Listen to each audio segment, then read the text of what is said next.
Hello बच्चों, कैसे हो आप सब। तो अभी ना मैंने अपनी कम्युनिटी पोस्ट डाली थी जिसमें काउंसलर की जॉब थी। उस काउंसलर की जॉब में वो बिहार कमीशन की निकली हुई है पोस्ट। 50,000 आपकी सैलरी है और किसी इंस्टीट्यूशन में निकली हुई है वो जॉब्स ना। तो 50,000 स्टार्टिंग सैलरी। भाई साहब, एमए साइकोलॉजी, लेकिन सीट सिर्फ एक है। ठीक है। इससे क्या दिख रहा है हमें कि जो आने वाले टाइम में ये काउंसलिंग का जॉब, ये भी एक फुल फ्लेज जॉब होने वाला है। क्योंकि आने वाले टाइम में तो एमए साइकोलॉजी ऐसी चीज है कि जो काउंसलर्स हैं, मैं क्या काम कर रही हूँ, मैं अपने एक्सपीरियंस से आप लोगों को काउंसलिंग की तरह ही गाइड कर रही हूँ। बट मैं ये काम फ्री कर रही हूँ बिकॉज मुझे ये मेंटल पीस देता है। बट ये आप खुद सोचो कि ये पेड उसमें भी काम किया जाता है ना। अब जिन बच्चों को जरूरत है, अब मैं कई चैनल्स भी देखती हूँ, वो लोग तो खैर सीधा बोलते हैं कि हाँ भाई, जिसको पेड काउंसलिंग की जरूरत है तो वो हमें कांटेक्ट करे।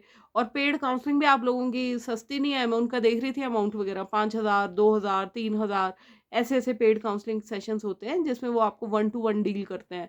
तो इसको एक जॉब अपॉर्चुनिटी की तरह देखिए आप, कि अगर आप एक क्लाइंट से अपना 2,000 रुपये चार्ज कर रहे हैं और आप उसको 1 घंटा दे रहे हैं, तो दिन में अगर आपके पास 8 या 10 काउंसलिंग आ गई, ठीक है, 8 घंटे तो सर्विस हम वैसे भी करते ही हैं, है ना। तो 8 काउंसलिंग का मतलब क्या है, 16,000 रुपये एक दिन के। अब इसको मिला दो, है कहीं पे लिमिट।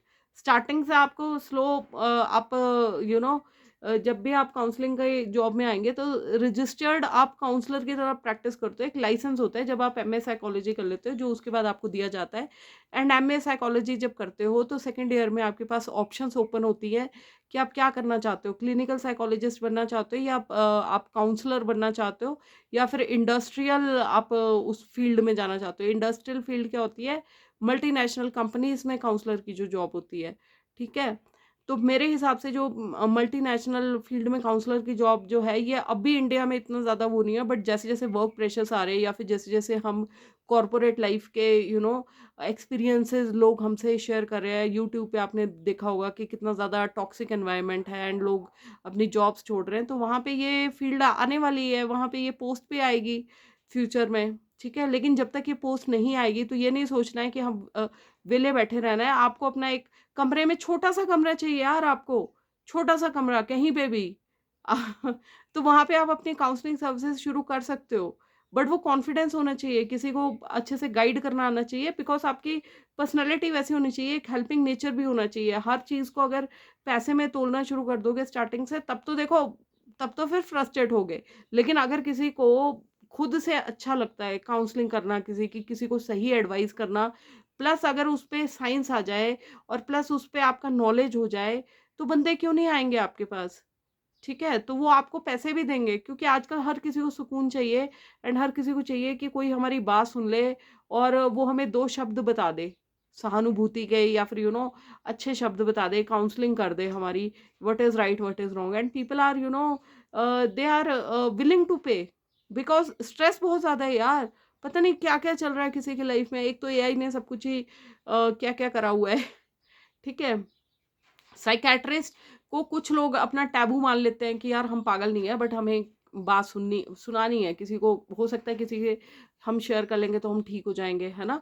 एंड मतलब बहुत वो है, 50,000 स्टार्टिंग सैलरी यार मेरी जो फर्स्ट सैलरी थी ना, जब मैंने अपनी सर्विस में आई थी मैं, मेरी फर्स्ट सैलरी जो मेरे हाथ में आई थी, तो दैट वाज 10,000 महीने पे। मेरे को मैंने ज्वाइन करा था एक प्राइवेट नर्सिंग कॉलेज, जहाँ पे मैं 2 शिफ्ट्स में काम करती थी, सुबह भी एंड शाम की शिफ्ट भी रहती थी एंड 10 दिन की जो पहली सैलरी आई थी वो साढ़े साढ़े तीन भी नहीं थी, 3,300 रुपये थी। ठीक है। तो बट आपको धीरे धीरे कहीं ना कहीं से शुरुआत करनी है। बहुत ज्यादा स्टार्टिंग में ये सोचने लग जाओ कुछ नहीं होना कुछ नहीं होना, स्ट्रगल देखो आपको करना पड़ेगा। ठीक है। मैंने अपनी भी स्ट्रगल स्टोरी डाली हुई है, तो आप उससे भी सीख सकते हो। सारी चीजें ऐसे नहीं मिल जाती। हम मिडिल क्लास वाले लोगों को, हमें स्ट्रगल करके ही मिलेगा जो मिलेगा। एंड बाकी मेहनत कभी भी वेस्ट नहीं जाती, ये मेरी बात एक लिख के लिख लेना, ले लेना। ठीक है। एमए साइकोलॉजी बहुत अच्छा कोर्स है। एंड ये नहीं, बट ये मान के चलो कि आपको क्या करना है, कैसे करना है चीज़ों को, कैसे, ये स्टार्टिंग से आपको जर्नी का पता होना चाहिए। +2 के बाद अगर मैंने पहले बीए या बीएससी साइकोलॉजी करनी है, तो उसके बाद मेरे को एमएससी साइकोलॉजी या एमए साइकोलॉजी करनी है, और एमए और एमएससी साइकोलॉजी में क्या फ़र्क है मेरे को बता देना, मैं बता दूँगी आपको एक अलग वीडियो में, ठीक है? तो आपको पाथ पता होना चाहिए, ये नहीं कि ऐवें ही चल पड़े। आपको पता होना चाहिए कि आपने कैसे स्टार्ट करनी है चीज़ें। तो थोड़ा-सा अगर बेस बना के चलोगे, तो लाइफ़ में सक्सेसफुल होगे, ठीक है? एंड जहाँ हो सके किसी ना किसी की मदद करते रहो, चाहे एडवाइस के रूप में ही। अब मैं अपने जेन्युइन एक्सपीरियंसेस इसीलिए शेयर करती हूँ, ताकि मेरे जैसे बच्चों को एक एडवाइस मिल जाए, उनको एक पाथ दिख जाए, किसी एक की भी हेल्प हो जाएगी, मुझे बहुत खुशी होगी। बाकी भगवान सबका भला करे। हर हर महादेव, जय श्री राम। गुड लक बच्चों।